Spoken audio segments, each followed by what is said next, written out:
Joining us now, Congressman Suhas Subramaniam of Virginia, a member of the House Oversight Committee. Congressman, thanks for joining us this morning. We haven't talked all that much on this show yet about the Bill and Hillary Clinton of this all. What exactly does James Comer want to learn from them? And when you have the opportunity to sit down with them at the end of next month, what do you want to ask them? Yeah, well, it does appear as though Bill Clinton knew Jeffrey Epstein. We don't know the extent of their relationship. So I think it's if you're going to target Republicans, you should target Democrats as well. Everyone should be held accountable. I don't really think the Clintons have much to offer. I think this is more of kind of a political targeting and trying to get this story off of Trump and onto another big name that's a Democrat. That's part of the Republican plan recently, and Clinton fits into that. One of the things that's really important for us all to remember, I have to remind myself of this, when he was friendly, at least, with Jeffrey Epstein, Donald Trump was a Democrat. Okay, let's not forget. So when he's talking about, the Democrats are the only people that knew him, he was a Democrat at the time he was in those videos pointing at the women and all of that. Just one thing that we need to keep clear. Yeah. You wrote recently to the FBI director about potential tampering of the Epstein files. I'm going to read you to you. The American people understandably have concerns about the president using his political influence over the files release and either tampering, destroying, or selectively releasing and withholding files, particularly in light of the Department of Justice's announcement to start investigating Democrats who were associated with Epstein. What can and what are Republicans willing to do that are on the committee? Because I assume you've talked to them about this on the Oversight Committee.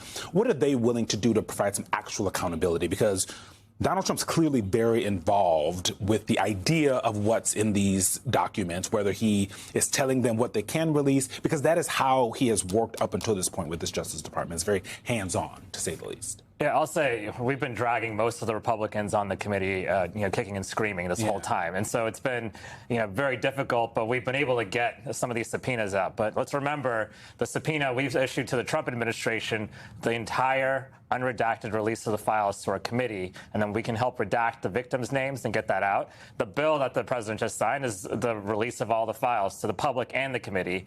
This is not selectively releasing files that make Democrats look bad. It's not taking, Jeffrey Epstein's brother right now is out there saying that they've cleansed the files, they've tampered with the files. They're in Winchester near my home in Virginia, and that there's something going on there, right? So we want to get to the bottom of what do they mean when they say Epstein files? How many Epstein files are there?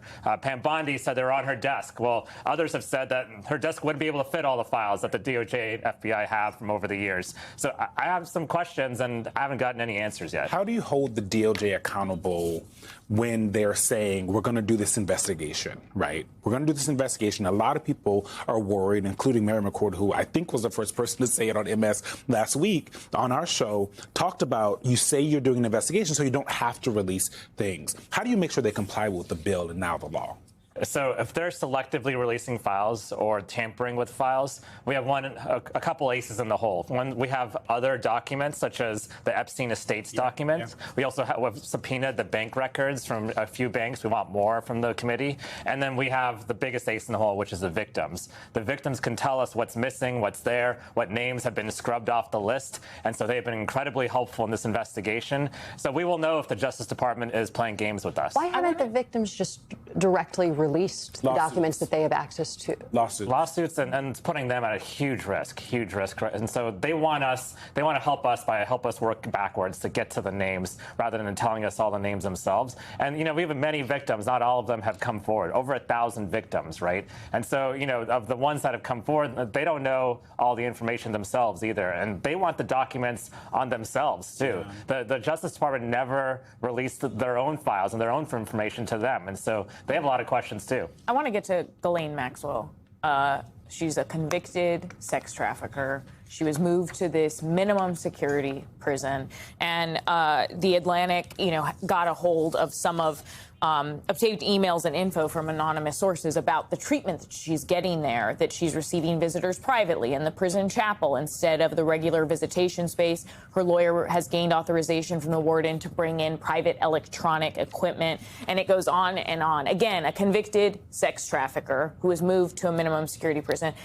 Are others on oversight trying to get information about who signed off on this transfer? And is there any effort by Democrats to try to get her moved back to a higher security prison. Yeah, I remember she got moved after one of Trump's lawyers would talk to her for many hours. Personal attorney. Exactly, Also, yes. A former personal attorney. And, now she's bragging about her great treatment and talking about how great and what a gentleman the president is. One thing is some of the stuff she's already said, that the president, wasn't at Jeffrey Epstein's house at various times, has already been proven untrue. Mm-hmm. And, she's a liar, too. I mean, she's been charged with perjury many times. And so, yeah, we don't believe her. I still want to go down to Texas and talk to her, even if she pleads the fifth the whole time. I'm a lawyer. I've been in situations where they planned on pleading the fifth and then they changed their mind because they wanted to prove something, especially people with egos. So I don't buy this whole argument that, she's just going to plead the fifth, so there's no reason to talk to her. And if you plead, help people understand this, because she did talk to Todd Blanche, and I assume a lot of the questions that he asked her are going to be similar to some of the questions you would ask her.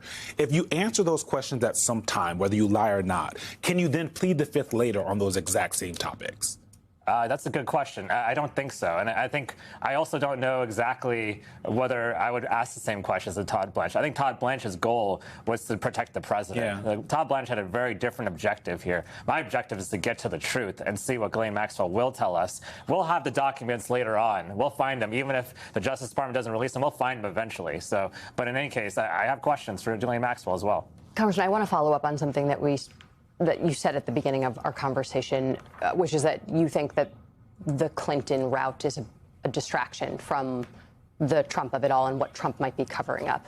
But we do know that Bill Clinton was on Jeffrey Epstein's flight, on his flight logs, for at least 26 legs. Some of those were a part of the same international trips that he took. But don't you want to know what Bill Clinton was doing so frequently on Jeffrey Epstein's plane? Let's be clear. I support the subpoena on Bill Clinton. I think he should come in and tell us what he knows.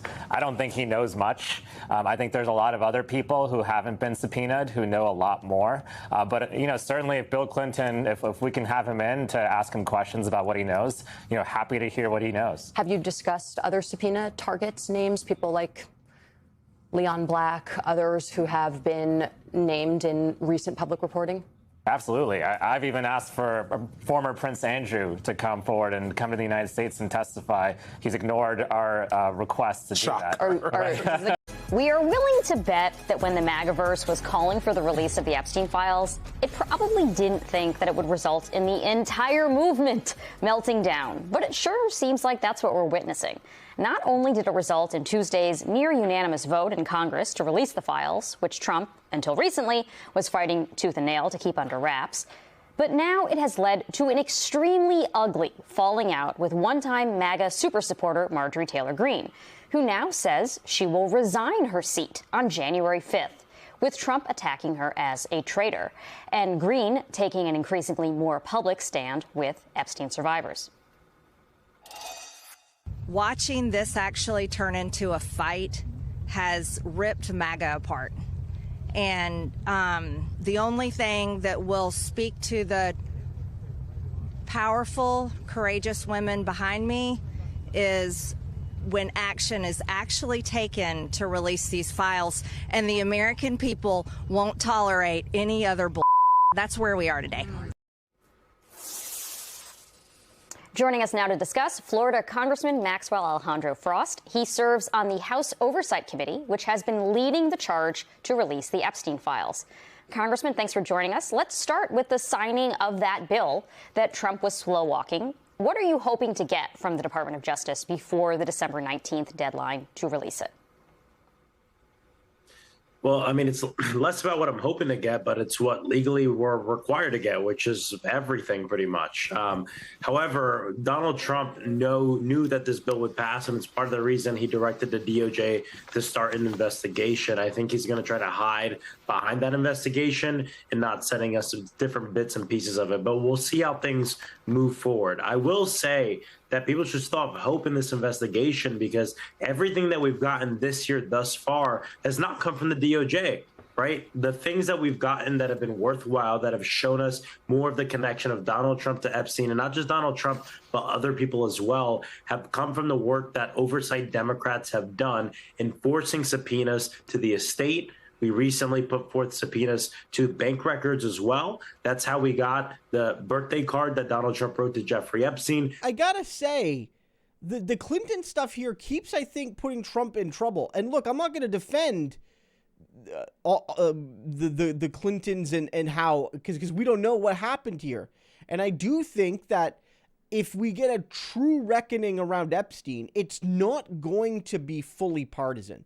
I have a feeling that a lot of the people that are going to get like snared up in it are certainly not going to be on the progressive wing of the Democratic Party, that it seems like it's a lot of billionaire types and friendly to billionaire types. So I get the sense you're going to have a lot of moderate Democrats and a lot of Republicans that get wrapped up in something like this, and not necessarily a whole lot of Bernie Sanders types, right? Like, that's my inkling, but of course we don't know because we haven't seen the full breadth of the information. So I do think it's fair to say that, you know, Bill Clinton has questions to answer.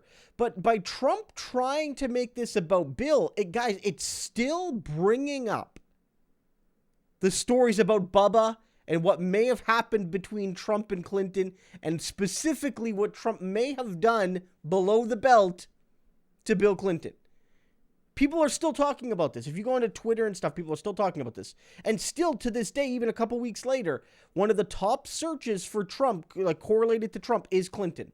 It's not number one anymore, but it's in the top 4 or 5, even though that story broke a couple weeks ago. And it's because Trump has kept Clinton in the news by saying, actually, I want to make this all about Bill Clinton and Hillary Clinton, and I want my congressional committees that my party controls to do the same. But every time you do that, it brings up Bubba, which may be Bill Clinton. It could also be a horse. Read in the comments, people will tell you what that means. So I think that Trump can't win here, because every time he tries to make the scandal about Bill, it brings up a scandal of his, at least a rumored scandal. And then also, he's miscalculating Democrats' position here. Democrats increasingly don't give a damn about Bill Clinton. I'm sorry. They don't. I know a lot of people supported him when he ran, maybe some of the people watching this channel.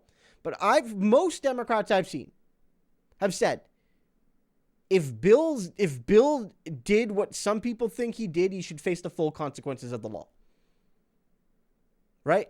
And so Republicans don't realize that if hypothetically a Republican and a Democrat went to prison over this, they would be sad, but we would call it justice.